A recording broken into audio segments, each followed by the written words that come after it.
Nanti apa nih? Nanti. Selamat bola bersama. Terima kasih Pak Nurdin. Sembari kita menuju ke sofa merah, ini ada hasil dari yang kemarin berlangsung di Jogja, sidang rapat terbuka paripurna di DPRD. Betul, kami hadirkan cuplikannya untuk Anda. Bahwa Yogyakarta, Jogja adalah berbudaya, Jogja kota istimewa. Setuju?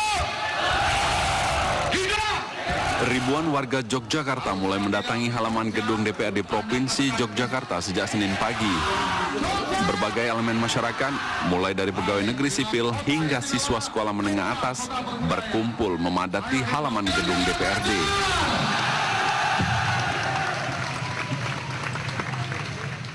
Warga mengikuti rapat terbuka sidang paripurna tentang rancangan Undang-Undang Khusus Daerah Istimewa Yogyakarta yang diadakan DPRD Provinsi. Bapak-bapak, ibu-ibu, hadirin yang kami hormati.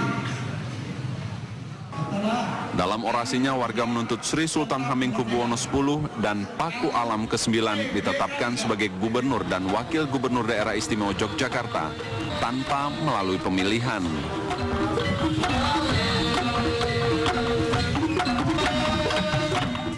Rapat paripurna sendiri mulai berlangsung sejak pukul 1 siang. Hampir seluruh fraksi di DPRD mendukung gubernur dan wakil gubernur daerah istimewa Yogyakarta ditetapkan tanpa pemilihan. Hanya fraksi Partai Demokrat yang meminta pembahasan menunggu pengesahan rancangan Undang-Undang DIY yang hingga kini belum dibahas di DPR. Terhadap penetapan jabatan gubernur dan wakil gubernur daerah istimewa Yogyakarta sangat signifikan. Dari Yogyakarta, tim TV One mengabarkan. Karena panji-panji demo. Ada gosip. Ada gosip, ada yang akan ditelepon. Tunggulah teleponnya berbunyi. Enggak. Tapi sekarang kita akan sampaikan kabar dulu atau apa dulu nih, Rivi? Kabar dulu, mungkin untuk lebih menghangatkan ini kan, dialognya ada sidang paripurna DPRD Provinsi Daerah Istimewa Yogyakarta akhirnya memutuskan mendukung Sri Sultan Hamengkubuwono ke-10 dan juga Paku Alam diangkat menjadi gubernur dan wakil gubernur Daerah Istimewa Yogyakarta. Ini penetapan ini tanpa ada pemilihan tentunya, namun putusan ini tidak didukung oleh fraksi Partai Demokrat. Fraksi Partai Demokrat keluar dari sidang paripurna, artinya walk out sebelum berlangsungnya pengambilan putusan dalam sidang paripurna DPRD. Sebelumnya dalam pandangan umum, hampir seluruh fraksi menyatakan mendukung Sri Sultan Hamengkubuwono dan Paku Alam diangkat menjadi gubernur dan wakil gubernur daerah istimewa Yogyakarta melalui penetapan tanpa pemilihan. Sedangkan fraksi Partai Demokrat menyatakan akan menunggu penetapan rancangan undang-undang keistimewaan Yogyakarta yang ini belum dibahas di DPR. Menyampaikan apa yang tadi telah ditonton dan disaksikan oleh bapak-bapak dan ibu sekalian. Jadi ternyata ada yang walk out kemarin ya. Baru saja DPRD Provinsi DIY. Iya. Ini ada pernyataan-pernyataan juga deh masing-masing ya. Baik. Karena khawatir ada insiden ya. Dengan tegas menyatakan bahwa untuk gubernur, wakil gubernur tidak ada opsi lainnya kecuali penetapan. Masa depan. Bahkan andai kedua beliau berkenan memimpin daerah istimewa Yogyakarta sebagai gubernur dan wakil gubernur seumur hidup, agar kesultanan dan pakualaman berdiri kokoh di atas semua kepentingan masyarakat daerah istimewa Yogyakarta, bersikap netral dan tidak berafiliasi pada partai politik manapun. 86,7% rakyat DIY menghendaki penetapan Sri Sultan Hamengkubuwono ke-10 sebagai gubernur dan Sri Paduka Paku Alam 9 sebagai wakil gubernur, dan muncul semangat dan tekad yang luar biasa dengan moto perjuangan Partai Golkar, yaitu Sultanku gubernurku, Paku Alam wakil gubernurku. Iya, luar biasa ini. Tanggapan dari Mas Ganjar, tadi kan sudah diwakili tuh orator sekali ya kayaknya. Gimana Ya, PDIP? sebenarnya kalau kita melihat masyarakat Jogja sampai judul tadi itu Jogja menggugat begitu ya. Artinya ada keresahan di tingkat masyarakat terhadap statement ini. Maka kalau kita melihat teman-teman dari Jogja bereaksi seperti itu, mestinya kita mendengarkan untuk membuat satu pilihan politik yang terbaik. Betul. Dan itulah yang selama ini kita perdebatkan. Kalau kemudian ya istilah saya tadi malam kita berdiskusi dengan Bang Karni juga, ya kalau tidak gatal jangan digaruk begitu ya. Kalau kita menggaruk barang yang tidak gatal ini kan macam-macam jadinya. Nah itu respon masyarakat Jogja, dan masyarakat Jogja itu sangat simbolik. Sangat Jawa sekali, Jawa sentris, maka cara menggugat dia pun seperti itu, nggak ada keributan kan. Mereka slow, ya marahnya marah sama wakilnya saja, tidak sedang terus kemudian merusak dan sebagainya begitu. Jadi saya kira respon ini mesti juga direspon balik oleh pusat dengan cara-cara yang arif begitu.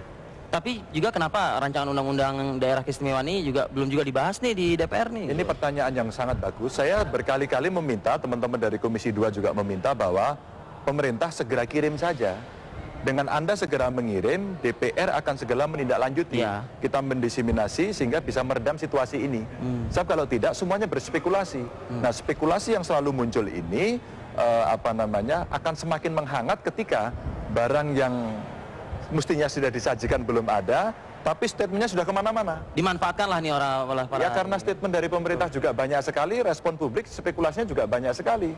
Maka kemudian macam-macam mereka merespon, jadi suasananya hangat. Padahal ini sangat mudah untuk kita redam kalau kemudian standing position dari pemerintah itu segera dituangkan dalam sebuah RUU dan dikirim kepada DPR. Itu kita lebih cepat merespon persoalan-persoalan ini. Sebelum ke Bang Hakam, saya ingin ke Bang Irman dulu. Ini kalau dilihat dari tata negara, sebaiknya penetapan atau pemilihan? Ya, Undang-Undang Dasar tidak pernah mengharuskan harus pemilihan khusus untuk kehususan dan keistimewaan itu. Tergantung dari keinginan masyarakat setempat yang kemudian itu menjadi bingkai sebuah undang-undang, diterima sebagai sebuah undang-undang. Nah, sekarang persoalannya apakah pemilihan atau penetapan, semuanya adalah sistem pengadaan. Kita berbicara tentang sistem pengadaan gubernur. Kalau berbicara sistem pengadaan, maka otomatis prosesnya harus melalui proses demokratis. Proses demokratis itu harus disetujui oleh DPR, mewakili seluruh Indonesia plus presiden dan lain sebagainya. Nah, ini kan persoalannya bukan persoalan apakah penetapan keliru atau pemilihan keliru. Dua-duanya adalah sistem pilihan yang bisa dipakai. Cuman yang cocok di masyarakat Jogja pengennya mereka adalah penetapan. Karena bagi mereka, entiti gubernur itu bukan sekedar entiti politik atau entiti ketatanegaraan belaka, tetapi gubernur itu adalah bagian dari entiti budaya dia di situ. Sehingga mereka menginginkan, kami penetapan aja. Lalu bagaimana kira-kira seperti ini? Nah, Presiden tidak keliru juga ketika mengusulkan seperti itu, tetapi dia menjadi pertanyaan konstitusional. Loh, ngapain dipaksain kalau orangnya nggak mau gitu loh. Di Jogja itu gudeg itu enak juga. Kemudian pemerintah menawarkan ini ada salad gitu loh. Kan dua-dua enak kan, tapi kan nggak bisa dipaksain salad itu mau dimasukkan di masyarakat Jogja di situ. Kalaupun juga mau dikombinasikan gudeg itu pakai mayonaise, mungkin nggak mau juga dia kan, kira-kira seperti itu. Dia maunya gudeg beneran. Nah, inilah Undang-Undang Dasar tidak mengharamkan, mengakui dan menghormati hal seperti itu. Kalau pemerintah tidak bisa memaksakan gitu ya dengan apa yang diinginkan oleh masyarakat Jogja, artinya keinginan masyarakat Jogja ini sebaiknya diikuti gitu, Mas. Harusnya seperti itu karena tidak ada yang bertentangan sama konstitusi selama misalnya keinginannya lain soal. Kalau begini, keinginan masyarakat Jogja itu Sultan Jogja kalau mau menjadi presiden tidak perlu dicalonkan oleh partai politik dan tidak perlu mengikuti pemilu. Itu tidak boleh karena presiden itu harus dipilih melalui proses pemilu dan dicalonkan oleh parpol atau gabungan parpol. Tapi untuk gubernur yang nggak ada masalah gitu loh. Kira-kira soal wacana ada gubernur utama, ada gubernur pelaksana. Nah, ini yang saya bilang gudegnya mau dicampur mayonaise, nggak mau dia. Kan gitu. Mayonaise kan nggak apa-apa itu mayonaise, tapi mungkin bagi saya dicampur gudeg mayonaise itu enak juga mungkin kan, tapi mereka nggak mau. Nah, ketika dia nggak mau, kemudian jangan sampai terjadi proses yang menimbulkan kesannya adalah ada sedikit paksaan pemerintah pusat. Tapi saya kira ini kan masih wacana, unsur paksaan itu belum ada. Ini wacana yang kemudian dihidupkan, tetapi apapun kontroversinya ini proses ketatanegaraan yang bagus. Karena sebelum pengambilan kebijakan melalui undang-undang, kita wacanakan dulu. Gitu. Jadi saya mengapresiasi sikap Presiden ketika mengungkapkan ini di ruang publik seperti itu. Kita dengarkan dulu kabar yang berikut ini ya. Ya, ini terkait dengan masyarakat yang memang mengharapkan gudeg ini. Menyampaikan terima kasih kepada teman-teman para anggota Dewan, fraksi-fraksi yang telah bisa memenuhi harapan aspirasi warga masyarakat yang tadi juga ikut menyaksikan di sini. Yang kedua, saya juga menyampaikan terima kasih atas dukungan warga masyarakat Jogja dengan hasil penetapan. Nah, karena aspirasi masyarakat juga sudah disampaikan ke Dewan dan DPRD Provinsi juga sudah memenuhi harapan itu, maka saya punya harapan pada warga masyarakat, yaitu sekarang karena aspirasi sudah terpenuhi, mari kita sekarang menurunkan tensi,